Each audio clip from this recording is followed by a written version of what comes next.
All right, folks, here we are. It is Sunday evening, and we are going into a new week where the Astros go on the road after sweeping the Rangers of Arlington, Texas. We have with us the incomparable Mike Stanton.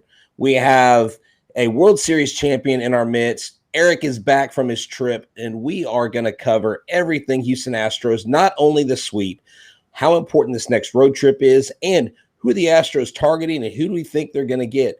This is Locked On Astros. Come join us. We'll start now.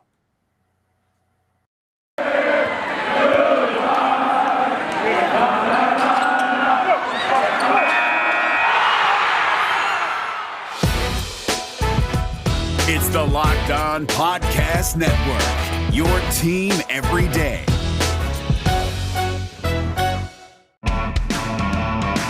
Hello and welcome to Locked On Astros, your daily Astros podcast. Here are your hosts, Eric the Man Heisman and Brett H-Town Wheelhouse Chansey.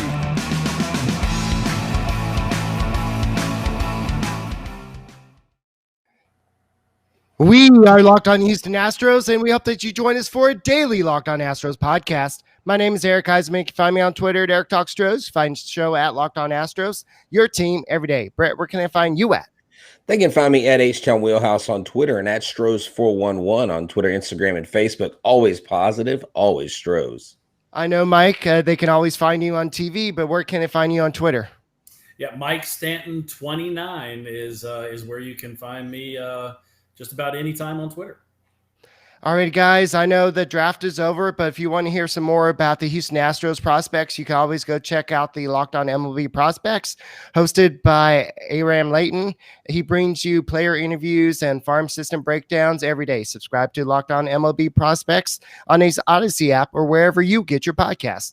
And don't forget to subscribe to us on Apple or on YouTube. I think we're at 775 on YouTube right now, yep. So go ahead, subscribe to us on YouTube. Listen to the audio version on Apple, Odyssey, on Spotify, wherever you get your podcasts. Listen to the Locked On Astros podcast, especially after they sweep the Rangers and do what they're supposed to do. And I know today's game was they didn't get a lot of hits, but they still did what they're supposed to do. They still won, and they got some big home runs, especially by Abraham Toro. I'm sure we're going to talk about that.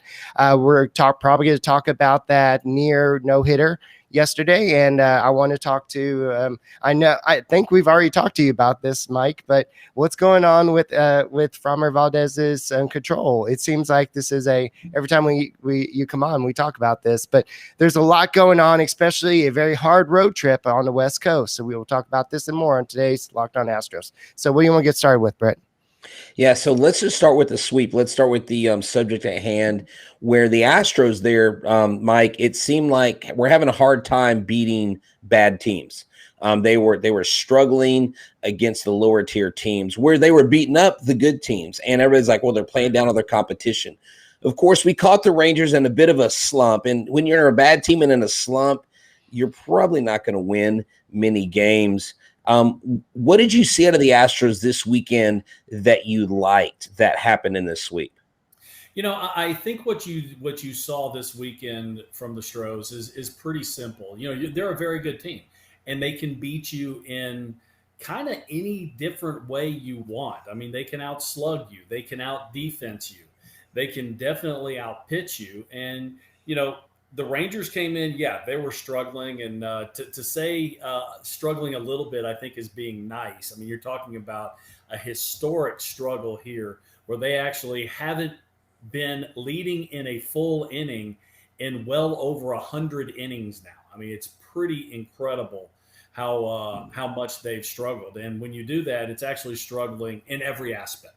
You know, the pitching isn't doing it, the hitting isn't doing it, the defense, anything you can think of is going wrong for the Rangers right now. And the Astros needed to make sure that they took care of business. This was a really good homestand, 5-1 in the homestand.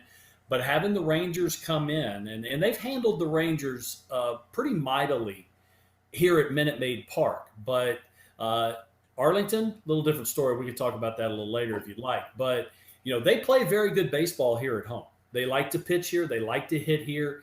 And they've got a lot of confidence going out on this West Coast swing of a road trip. Yeah, definitely. And when you look at one of the things that Eric mentioned in the intro, and one of the things that, I mean, literally our very first question is Johnny Munoz wants to ask you your opinion on why Framber's control problems have come back. Well, it's a pretty simple answer. It's just not a simple fix. And the simple answer is that he actually has a pretty complex delivery, okay? He's not a guy that backspins the ball. He actually comes around the ball a little bit. And whenever on AT&T they can show that slow motion and you see the spin on the fastball, it's actually got a cockeyed spin. So that means he actually comes around the ball with his wrist, and that's one of the reasons why he has such great movement. What comes with great movement, what comes with complexity of a delivery, comes hard to repeat it. And that's really what's going on. And, the crazy thing with Framber, his stuff is so good. His sinking fastball is one of the best in the game. The curveball is about as elite as you can possibly get. All he really has to do is throw strikes, especially if there's strikes towards the bottom of the zone. He is going to be successful. And that's what we saw. We saw when he threw strikes, he got outs. There were no hits. There really wasn't anything hit hard, but there was a large portion of the time that he didn't throw strikes, had to pitch out of trouble several different times. But, the stuff is just so elite. Right now he's just having a little bit of a tough time repeating that delivery. When you can't repeat the delivery, you can't repeat the release point, you can't repeat your location. Yeah, that's what Dusty Baker said after the game. He said it's a mechanical flaw in his delivery, and he said that Brent Strom and Josh Miller are working on it. We'll find it. You've got to give him credit. Boy, he went out there, and he was struggling from the beginning, and he didn't give up any hits and gave up quite a few walks, and that's not Framber. He's been all right. Just a little bit, Eric. I'll say it's not a mechanical flaw. It's not something that they're going to try and fix. Listen, he's in his mid-20s. He's been throwing this way probably for darn near 20 years. You're not going to change the way he throws. You're just going to try and refine the timing, fix the tempo. And I thought there was in the very first inning, he had only thrown a handful of pitches, and you could already tell he was frustrated. Brett Strom went out there, calmed him down a little bit. Correa came in from shortstop, calmed him down, and just kept him focused. It was it could have been very easy for him to just give up, throw his hands up, give up a couple runs, keep walking guys, but he kept working. And I think that's part of the maturation process we've seen from Framber over the last 2 years, that, he's going to battle. He's going to, whether he's battling the opponent or whether he's battling himself, he's going to fight until Dusty decides to take him out of the game. So it's kind of like a Spider-Man theme. With great movement comes great responsibility, is what I was thinking when you were saying that. And that's great to get you to break that down, because I know, typically, even if someone's an avid fan, those aren't little things that we think about. You have that experience under your belt. And I mean, you probably pick up on those things during the game, kind of like Jeff Bagwell picks up on things. It's amazing what someone with major league experience can bring to the conversation.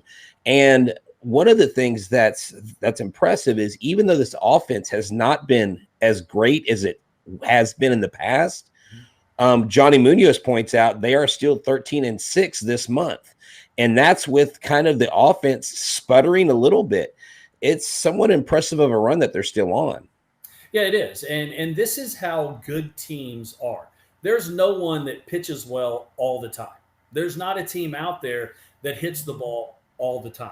There's going to be ebbs and flows to a season. And the good teams, when you don't pitch well, that's when the offense has to pick you up. And when you're not swinging the bat as well, that's when the pitching has to do all the heavy lifting. And that's what you're getting right now. Yeah, to say their offense hasn't done much, they got 9 hits in the last 2 games against the worst team in Major League Baseball. So, there's something to be now.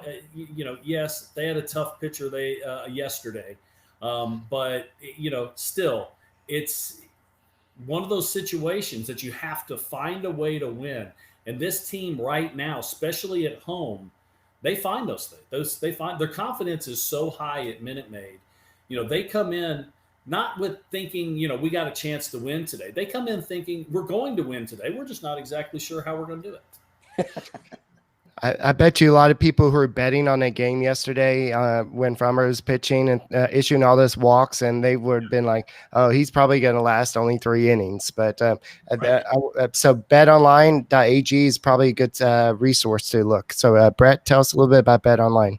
Yeah, so BetOnline is basically the best sports book website out there. They have all your sportsbook action. They have all the information. They have the latest news, the latest updates.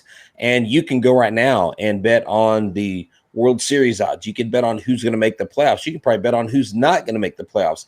There's everything from UFC to NHL to NBA. Shoot, I don't know, maybe the Olympics are up there. Whatever it is you're into, if you're into who gets the next rose on The Bachelorette, I'm sure they've got props bets for that. So before the next pitch, head over to BetOnline on your laptop and mobile device and check out all the great sporting news, sign-up bonuses, and contest information. Don't sit on the sidelines anymore, as this is your chance to get in the game as your team, the Houston Astros, prep for the playoffs. Head to the website on your mobile device and sign up and receive your 50% welcome bonus. That's right, your 50% welcome bonus on your first deposit. BetOnline.ag, your sportsbook experts. Use the promo code Locked On. I'm starting to think. I think we know what his dirty little secret is. Yes, I'm starting to think that he watches it. Hey, I'm trying to give every demographic that watches our show something to hang on to, okay? Mike and I are on the same page here. We're not here to judge. We're on the same page here. I like that. All right. So, so looking at today's game, what did you like from Zach Greinke? I know he limited the Rangers offense pretty much, but what are you seeing differently from this as the Zach Greinke who kind of had that maybe 4 or 5 game rough stretch? Yeah, it's all about command with Zach. And the thing is, we say it about Framber, we say it about each pitcher. Kyle Gibson was the pitcher that he walked 8 Astros. And I mean, you want to talk about a guy that doesn't really walk people. Zach is in that same category, and it all depends on, who you're talking about. Framber, when we say he loses control, he walks 6. Zach loses control, he walks 2. The difference is Zach doesn't have that big time plus stuff. The reason Zach is still getting guys out is because his ability to not just throw strikes, but command the zone. I mean, the dude hammers nails with his fastball. He can move it around. He can do the same thing with the changeup. He throws the slow curveball. I mean, he really has a game plan where Framber, a lot of times, he's going to go out there, he's going to throw the 2-seam fastball. When he gets 2 strikes, he's going to throw the curveball. There's not anything you can do if he executes a good pitch.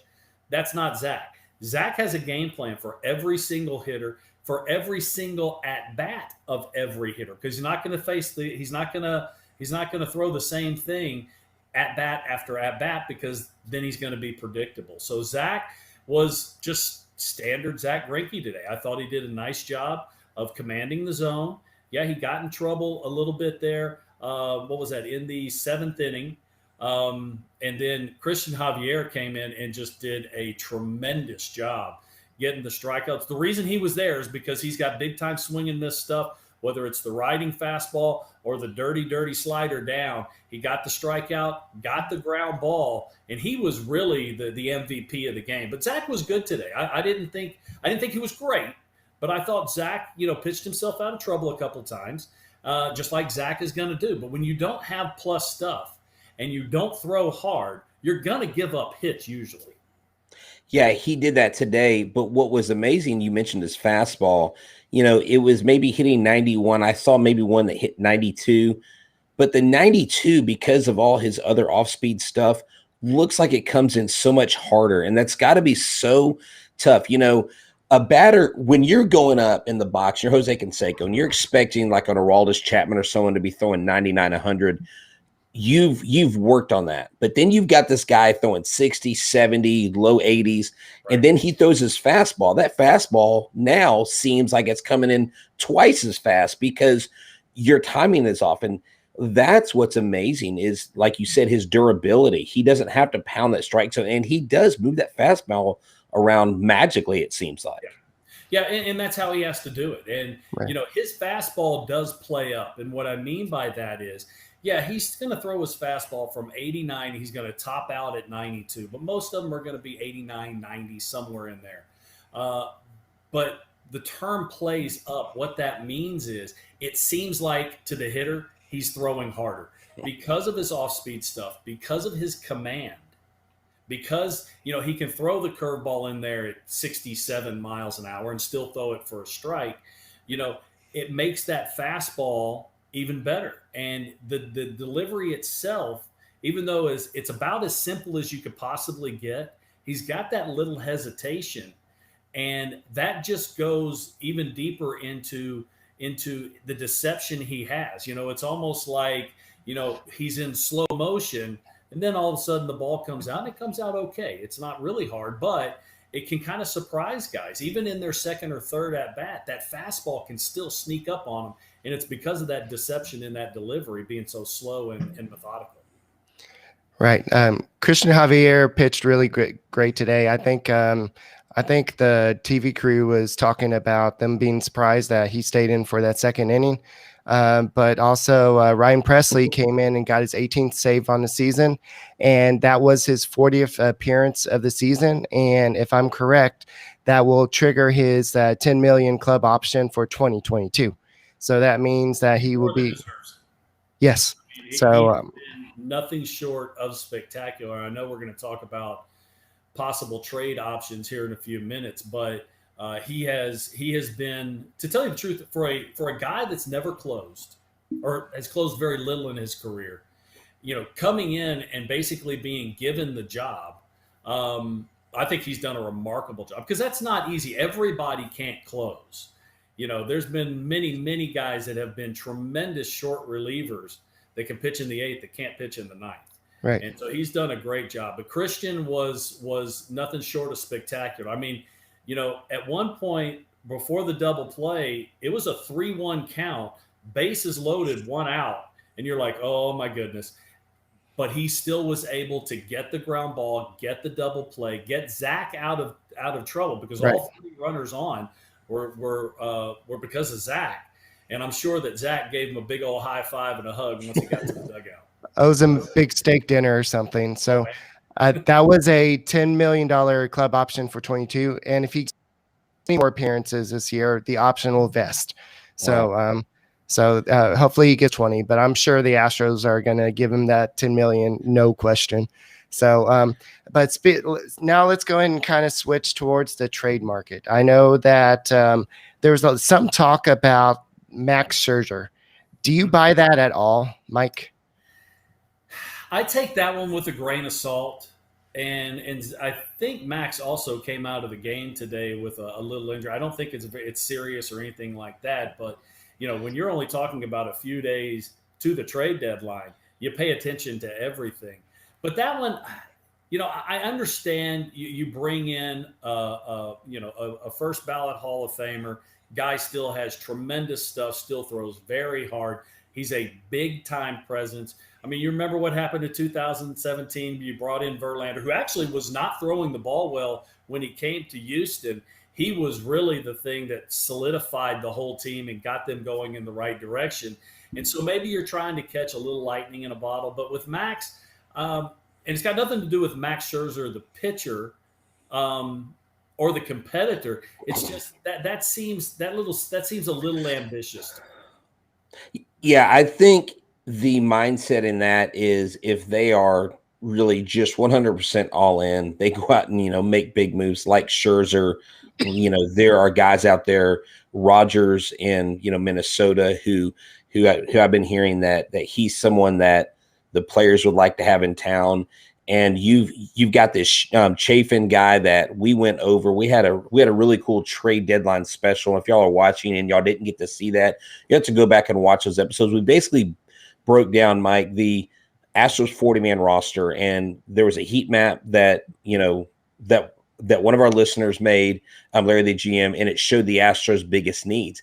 And what's interesting is their biggest need, where they have the lowest WAR, is in their catching position. But he prefaced that by saying, when you have someone like Maldonado, and if you go trade for a catcher, you start dealing with team chemistry, and that can be more detrimental than bringing in a higher value at that position. But there's guys like Chafin in Chicago. There's Rodriguez in Pittsburgh. There's Fry over in Baltimore. There are a lot of guys. The issue is you're going to have to trade 40-man roster guys for a 40-man roster guy. And like you said, and I quoted you, I said, Mike Stanton told me that a good trade hurts both teams if it's called a good trade on both sides. Yeah, well, here's the problem. I think if you're going to go after Max Scherzer, the guy I would love to see them get is actually Craig Kimbrell, closer for the Cubs. But if you get either one of those, and Kimbrell's a little ambitious, I think also. The problem is, even the 40-man roster, I don't know if they have enough talent on the 40-man roster in order to bring in players like that. It's going to have to be a multiplayer package. And I think even with Kimbrell, and Scherzer may be the same situation. Scherzer, at least his contract is up. Kimbrell actually has one more year, so that puts a lot of value on that trade. I think that the first name that's going to be asked for, and listen, I have no inside information. This is just me in my head, and that's someplace that you guys don't want to be, is Christian Javier. I think that's the first name that comes up, and I do not see the Astros giving him up. So, getting a big name player, getting what we would call, kind of a difference maker at the trade deadline, I just don't know if James Click can pull it off. You know what? I think that James Click needs to say, here's a box Built Bar. Will you take this? Will that work? I don't know. Brett, tell us a little bit about Built Bar. So Built Bar is the best tasting protein bar in the business. And I literally have tried just about every protein bar that's out there. And I've had some decent ones. I've had some that I liked for a while, but once I got to Built Bar, there's no other protein bar that I allow come into my house or that I allow my wallet to pay for, because Built Bar is the best. It's wrapped in 100% chocolate. It's actually good for you. I mean, you feel like you're consuming a candy bar, but it's good for you. So it's great. It's like reverse psychology. You don't have to eat a carrot with the cookie and have the carrot tell your stomach, oh, it's okay, the cookie's with me. You don't have to do that, because Built Bar, they've got amazing flavors: orange, strawberry, cookies and cream, German chocolate, you name it. They've got this new grasshopper cookie. It's basically their take of the Thin Mint, and they are phenomenal. So go to Built Bar, go to built.com and realize that the USA track and field team even consume these. So if world-class athletes and amazing podcasting crews like us are consuming Built Bar, you should as well. 17 to 18 grams of protein, 130 to 180 calories, 4 to 5 grams of sugar, 4 to 5 grams of net carbs. Built Bar is the best bar. So go to built.com, use a promo code LOCKS15 for 15% off your order. You'll be getting the same discount that we get every time we order as regular orders of Built Bar. So built.com, LOCKS15 for 15% off your Built Bar order. Go get it today. Alrighty, so I don't want to switch too far from the trade market, but we do have a big move tomorrow. Aledmys Diaz should be returning to Seattle, so that's almost like a trade. He's been out for a while, and the Astros have been having to rely a lot on Robel Garcia, and I know a lot of fans have not been excited with his defense or offense.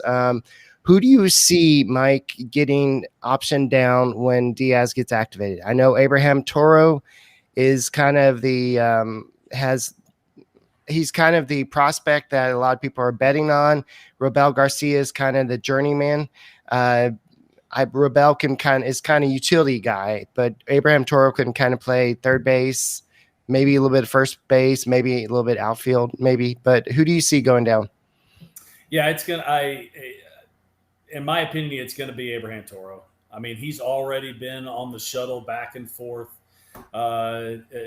Luckily now for the Astros, it's just down 59 to Katy, but or Sugarland. I don't think it's not going to be Robel Garcia.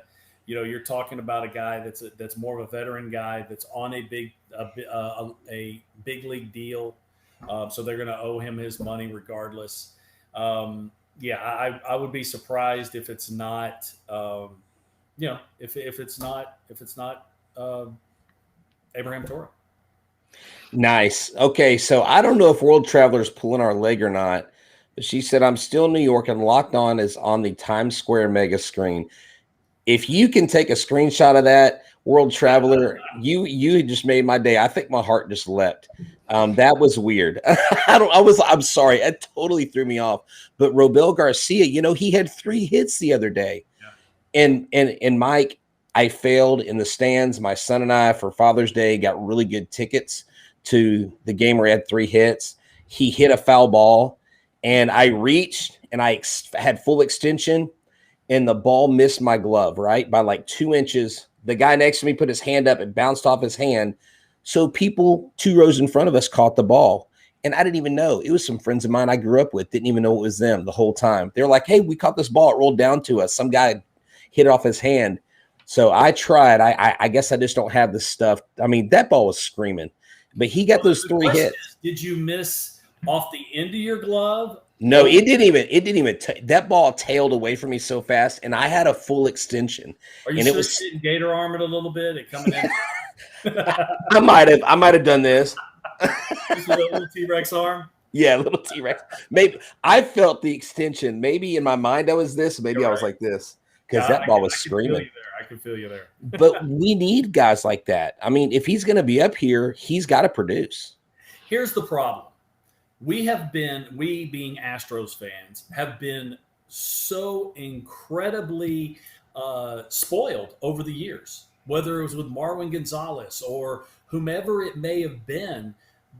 You put them in at shortstop and you don't miss a beat. You put him in at third base, who cares? Still a good third baseman. You put him in left field, that's okay. He can play out there too.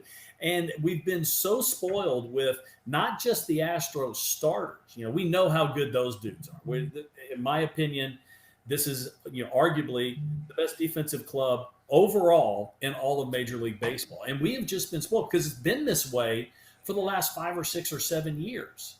And so, Robel Garcia is not a bad baseball player. He's an average baseball player. But I think it just shows the level that everyone else is, that when you have a guy out there that is pretty good but not great, it just shows how great everyone else is. All right. So I know there's a lot of talk about the Astros going out there and trading for a center fielder. I think that Miles Straw has kind of stepped it up a little bit, but I know somebody's World Travelers asking about Byron Buxton. I think that he's going to be a little bit out of the Astros price range. I know there's some other names out there like Starling Marte. I think he's been having a little locker room issues recently. But do you think the Astros need to go get a bat, or is it more pitching on your mind? I think it's more pitching. Their offense is just fine. Those particular guys, Starling Marte is going to be very expensive. Even if he is got some issues in the clubhouse, that dude can flat out hit the ball, and he's done it. So he'll be expensive. Byron Buxton isn't an Astros type player. He's a tremendous center fielder, but strikes out way too much, gets injured way too much. I think that doesn't make sense to me.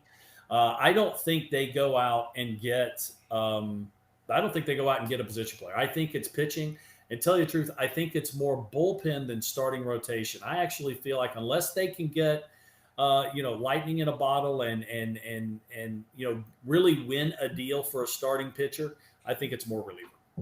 Yeah, I think so too. And when we were talking about going back to this heat map, Mike, our center field position actually grades out with 7th best WAR in all of Major League Baseball, and that's with Straw and McCormick platooning. So to go out and get Starling Marte, it's not like you actually need anybody in that spot. I mean, you saw the highlight of George Springer making the Superman catch in center field. Instantly, the tweets were like, I miss George Springer. And what I think we miss as a fan base emotionally, George Springer, this team really hasn't missed much without George Springer. And I think with the center field position being a lot better off than what we all anticipated it, with Ryan Presley totally making me eat my crow on a daily basis, because I did not think he would be as good a closer as he was a setup man, and I've been wrong. That's what I love about this team, is they've taken all the things where we said, well, I don't know if they can do this or that, and they've done both of those things. They've walked the talk for sure.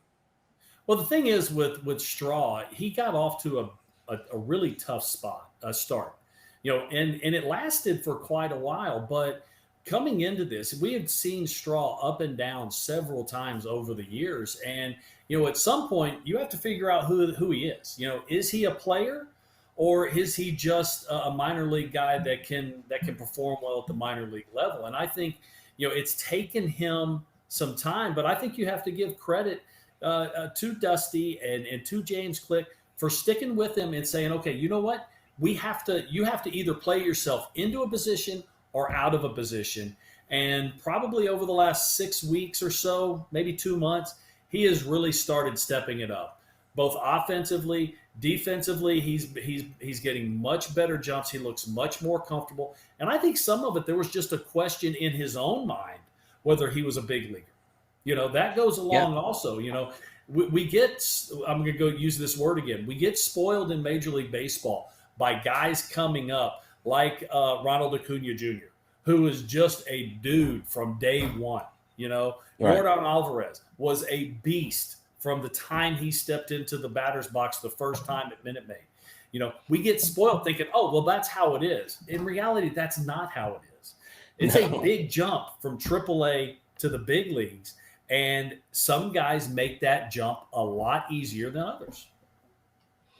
All right, so I want to go and talk about this upcoming road trip. So we're going to go and do a quick thoughts by Dusty. Thoughts by Dusty. All right, so we're just going to do one of them, Brett. So I'll just do this one. Seattle is playing great, and this is as close as they've been to the playoffs this deep in the season. San Francisco has the best record in baseball. The Dodgers, they don't like us, and they've got a good ball club. Plus, we've lost one of our big bats. We don't have the designated hitter in San Francisco and LA. Like I said, the odds are against us, but this club usually rises to the occasion. So, Mike, how big is this upcoming road trip?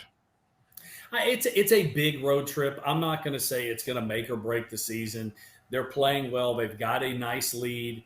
I think that probably the first 3 games in Seattle, to tell you the truth, I think are probably the most important, because you're talking about an interdivisional rival, a team that is playing well, that's trying to reel you in.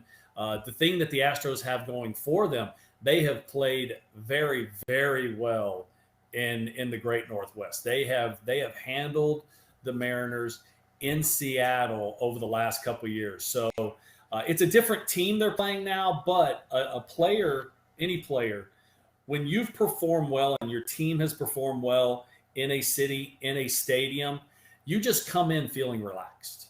And I think that goes a long way in how you end up feeling and how you end up playing in the series. So, I think that's a big one. San Francisco is going to be it's going to be interesting. I mean, we got to stop questioning San Francisco. I mean, they've had the best record in baseball for a long time now, and even the mighty Dodgers have not been able to overtake them. So, they're a good baseball team. They do things completely different, though. They're not a great offensive team. They don't have a whole lot of power. They pitch their butts off. So they're going to have to really work hard. They being the Astros, really work hard to get those quality at-bats and try and get some of those starting pitchers out. And then LA, it's a 2-game series. Okay, that's fine. The Astros are going to hear it. We know they are. That's okay. Being booed on the road is no big deal. It happens all the time. And actually, a lot of times, it can actually give you additional motivation in those situations. So help you kind of hyper-focus, give you a little anger, a little chip on your shoulder. So it's a big road trip. It's out west. I mean, they're playing 3 good teams. but I like their chances to at least come out of it. Really what you're looking for in a situation like this is 500 baseball. You come out of the road trip. You play 500, come back home, and let's get busy against some more teams that have less than 500 records. Yeah, I agree with that 100. I think with the Astros in this road trip, Dusty's gonna have to get some time for Yordan Alvarez to play in the field, because he's even said, I feel better. I feel like I'm more in the flow of the game when I'm playing in the field. He likes to be a baseball player. And I understand, and I know he probably understands why he's not playing a ton in the field. Because the outfield's kind of packed right now, and you have that luxury of having a DH, but he's got to get some time in the outfield, and I expect that to be a good thing for Yordan Alvarez. How about Yordan Alvarez going to LA Stadium where the Dodgers are, who traded him for Josh Fields and crushing their dreams? And this is what I thought about the other day. If the Astros can make it back to the World Series and play the San Francisco Giants, imagine Dusty Baker winning a World Series on the road in San Francisco as an Astros manager when he couldn't do it as a Giants manager. That sounds to me like a blockbuster movie waiting to be written. That's a pretty serious storyline. They got a lot of work to get there, but yeah, we would all love to see that. And Yordan, listen, there's one of I'll call it the second hardest position on the team. The first is a bench player. The second is DH. Nobody comes up being a DH. And if you remember all the way back at Yordan at the beginning, that was one of the things that AJ said countless times. He is not a DH. He is not a DH. Well, he had the bad knees and he's been mostly a DH. But every player other than Nelly Cruz, other than David Ortiz, some of the best that we've had of this generation, every player will tell you the same thing. Michael Brantley is a guy that absolutely murders the ball in the DH spot, but he hates being a DH. They all want to be baseball players. That's how you grew up, running out on the field. You keep your concentration. You feel better. You don't have to try and figure out what to do with yourself in between those 4 at-bats. And, some guys, David Ortiz, had an incredible career once he figured out what he needed to do. But, Yordan is a young guy, and, it seems like his legs are healthy. I don't know if he's ever going to be, especially with the Astros, his whole career, I don't think he's ever going to be an everyday position player. Right. But, over the last couple months, he's spent many games out there in left field. So I don't think it's really going to be that big of a deal. The problem is it looks like it's one or the other, Yordan, Michael Brantley, and that's where you – We can't hear you. So to kind of wrap up on the show, the Brooks Raley was activated, and the Astros sent down Garrett Stubbs. The Astros also DFA'd Ryan Hartman. He had that one cup of coffee. So hopefully he clears waivers and keeps his 69 in town. So Alex Bregman also left for Oklahoma City. He's going to begin his rehab with the Sugarland Skeeters. So hopefully he'll get maybe 30 at bats or so with the Skeeters and be back sometime soon. So hopefully that'll be another at bat that Astros can add to the lineup. Somebody earlier in the show said they're worried about the Astros offense. I'm not. The Astros are still winning. Offense is going to go through struggles, but that's most good teams do that. But the Astros are still leading the league in most offensive categories, and that's not going to change anytime soon. And that's why they're not going to go out and get any big offense. Ledmiz Diaz, he's going to be a big upgrade over Abraham Toro and Robel Garcia at third base or shortstop, wherever he's needed. So, Brad, you want to go and close out the show? Yeah. Mike, we do appreciate you, joining the show. Tell the fans where they can find you on Twitter. Mike Stanton 29. And I don't tweet all that much. It's always just about the Astros. So that'll bode well for your viewership here. So for your fans. So yeah, that's how you can get in touch with me. This is a fun team to cover. We have a good time doing it. And hopefully they can continue this work all the way into October, maybe even late October into the Fall Classic. That's right. And if you're ever at Minute Maid Park when they come back home and you see Mike Stanton out in center field before he goes on air, I'm sure if you say hi to him, he'll say hi to you. Maybe that's how we got him. Maybe that's how we got him on this show, right? Some random guy. You want to come on our podcast? So, hey, here's the thing. If you're betting on Mike Stanton coming on the show, or if you're betting on the Houston Astros, Locked On Bets doesn't have to be a guessing game. So I want you to listen to Locked On Bets podcast hosted by your boy Q, handicapping expert Lee Sterling. Get daily picks, blowout specials, wrong team favorite picks, and Lee Sterling's lock of the day. Follow the Locked On Bets podcast, brought to you by betonline.ag, wherever you get your podcast. And remember that this is Locked On Astros, and we are your team every day. We need you to subscribe to our channel. We need you to, when you're not at your computer, to listen on your smart device, Apple, Google, Spotify. I'm H-Town Wheelhouse. For Eric the Man Heisman, Mike Stanton, the World Series champion, thank you for joining us. This has been another podcast of Locked On Astros. We go on the road. Let's keep the winning going.